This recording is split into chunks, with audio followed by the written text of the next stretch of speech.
حضرت الجلالة والصلاة والسلام على أفضل الرسالة وعلى آله وصحبه الذين هم أهل الفضل والعدالة.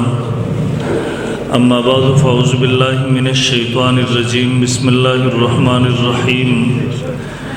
إنا نحن نزلنا الذكر وإنا له لحافظون. وقال رسول الله صلى الله عليه وسلم إن الله يرفع بهذا الكتاب أقواما ويضع به آخرين. اللهم صل على محمد عبدك ورسولك وصل على المؤمنين والمؤمنات والمسلمين والمسلمات. انتہائی واجب الاحترام حضرات علماء کرام او د مسلک اهل سنت والجماعت سره تعلق لرونکو د علاقې ډیرو غیرتمندو په دین مینو مسلمانانو ورونو زموږ استادو د غنۍ جلسه او پروګرام چې ختم قرآن په حواله سره منعقده ده. محترم دغه سي پروګرامات دغه ماشومان او د وی د والدینو د حوصله افزایی لپاره او نور مسلمانانو ته ترغیب ورکولو لپاره منعقد کیږي. محترم قرآن مجید د الله رب ذوالجلال اخرنه کتاب دی. د الله رب ذوالجلال مونږ او تاسو ته ژوند تیرولو دستور او منشور را لېږلی دی. دا د الله رب ذوالجلال هغه اخرنه پیغام دی چې د مونږ او تاسو ته په زبان حال سره وایي ما را واخلئ، زما سره خپل تعلق مضبوط کړئ، ما د خپل ژوند حاکم او دستور وګرځوئ. که زم را واغستلم ما سره خپل تعلق مضبوط کو، په ما باندې خپل ژوند او زندگی خسته کړلم، زم د خپل ژوند حاکم او حکمران جوړ کړلم. به دنیا کې م تاسو ته کامیابی والا ژوند ضمانت درکوم، به دنیا کې م تاسو ته د چین او د سکون والا زندگی ضمانت درکوم، او د مرګ نه وروسته د قبر او د آخرت خوشحالي، د قبر او د آخرت راحتونه، د قبر او د آخرت مزه، د قبر او د آخرت نعمتونو به تاسو انتظار کوي. او محترم قرآن مجید راته په زبان حال سره دام وای که زم روانه غستلم ما سره خپل تعلق مضبوط نکو، په ما باندې خپل ژوند او زندگی خسته نکړلم. به یاد وساتئ دنیا کې مستاسو لپاره د مشکلاتو زندگی ده، د تکلیفونو ژوندون دی، د مصیبتونو گزاران دی، او د مرګ نه وروسته د قبر او د آخرت مشکلات، د قبر او د آخرت تکالیف، د قبر او د آخرت مصیبتونه، د قبر او د آخرت عذابونه به تاسو انتظار کوي. الله دې موږ وساتي. امین. او محترم رسول الله صلی الله علیه وسلم فرمایي ان الله يرفع بهذا الكتاب اقواما. الله دې کتاب په ذریعہ سره ډیر قومونه اوچتای، عزت ورته ورکي، ويذو به آخرین. او الله دې کتاب په ذریعہ سره ډیر قومونه ذلیل کوي، ذلت او پستی ور باندې مسلط کوي. محترمو کوم خلکو چې د رب دغه کتاب راغسته دي د عزت کړي دي، په دې باندې ځان پوه کړي دي، دغه قرآن باندې به خپل ژوند او زندگی خسته کړي دا. تاریخ مونږ او تاسو تراخی دغه خلکو په دنیا باندې د عزت زندگی تیر کړي دا، د فتح ژوندونه تیر کړي دي، د غلبي زندگی تیر کړي دا. دغه خلکو په دنیا باندې حاکمیت کړي دي، لیکن کوم خلکو چې قرآن شاته ورزولې دي، دغه قرآن نه روګردانی او انحراف کړي دي، دغه قرآن سره تعلق نه دی جوړ کړي، دغه قرآن عزت کړي دي، په دغه قرآن خپل ژوند نه دی خسته کړي. به تاریخ مونږ او تاسو تراخی دغه خلکو دنیا کې د مشکلات او زندگی د تکالیف او ژوندون تیر کړي دي، دیو د مفتوحیت او د مغلوبیت زندگی تیر کړي دا. تاریخ مونږ او تاسو تراخی دغه خلق همیشه د نور قومونو ما تحت سیدلی دي. تاسو ګورئ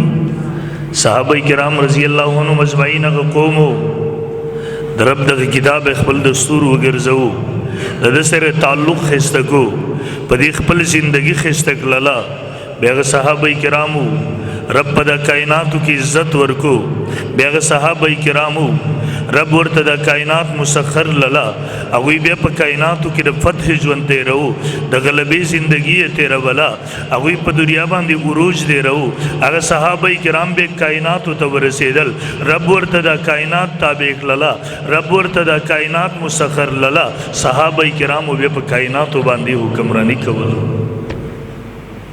یو صحابي فرمایي ول شپه د سفر دی یو ځکه ځنګل کې دیو باندې شپه راځي دلته زمرو درندگانو خطر ده یو صحابي ودرېږي اعلان کوي او د ځنګل زمرو تاسو ته پته وي نن دلته د نبی علیہ الصلوۃ والسلام د صحابو شپه ده خبردار تکلیف ورنه کوي خبردار نقصان ورونه رسوي صحابه کرام فرمایي مونږ د شپې د آرام تنظیم برابر کو سلور طرف تر ځنګل زمری راځي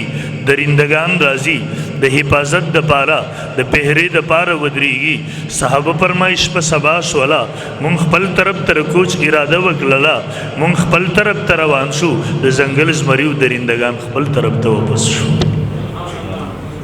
د عمر فاروق رضی الله عنه دور او امیر المؤمنین اسلامی سټیټ او ریاست د چې کله قائم شي او په خپل بنیاد مضبوط شي بیا د رسول الله صلی الله علیه وسلم د خلفای راشدین اصول داو یو کافر ملک به دعوت د اسلام ورکو دیو به قبول کو صحیح ده ورنه دویم آپشن د دیو د پاره دیو ته به وی ول تاسو ټیکس او جزیه ورکوي زمو ماته ژوند تیروي مسلمان ریاست بستا سور جان او مال حفاظت کوي دیته هم نو تیار بیا بدریم آپشن دا وي سره د جنگ او د جهاد دلته ایران فتح شو د امیر المؤمنین عمر فاروق رضی الله عنه خطر راغی سعد بن ابي وقاص رضی الله عنه جنگي قومندانو د تر امیر المؤمنین خطر راغی ورته کله چې تاسو فارغ شئ د علاقو نه بیا د سمندري حدود نه اخوا کم خلق دي دیو تم د الله د دین دغه پیغام ورسوي دیو چې کله فارغ شو مجاهدین فارغ شو دیو په تیاری کې او هغه طرف ته د ورتلو کوشش وکړو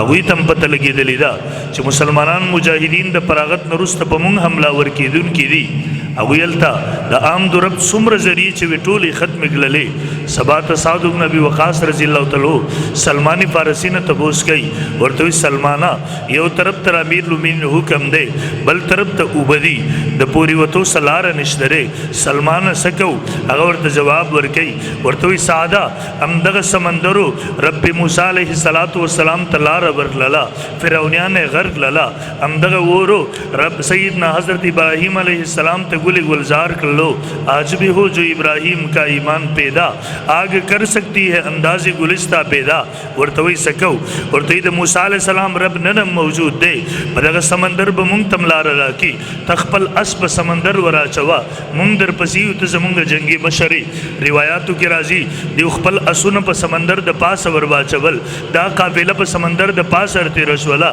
روایاتو کی ننم موجود دی دا دیو قافلہ پا سمندر دا اسون سر پوری شولا لیکن د سمندر اوبو د دیو د سونو خپیم نه ویلم دی کړ محترم یو داخله کو دا د الله کتاب باندې خپل ژوندۍ خسته کړله الله ورته ټول کائنات به مسخر کړله او په کائنات باندې حکومت کوو بیا د دنیا ورته مغلوب و بیا یو مونږ تاسو یو مونږ د الله د کتاب سره تعلق کمزور شو مونږ د الله د کتاب سره تعلق ختم شو نن زمونږ سره تعلق پاتې دی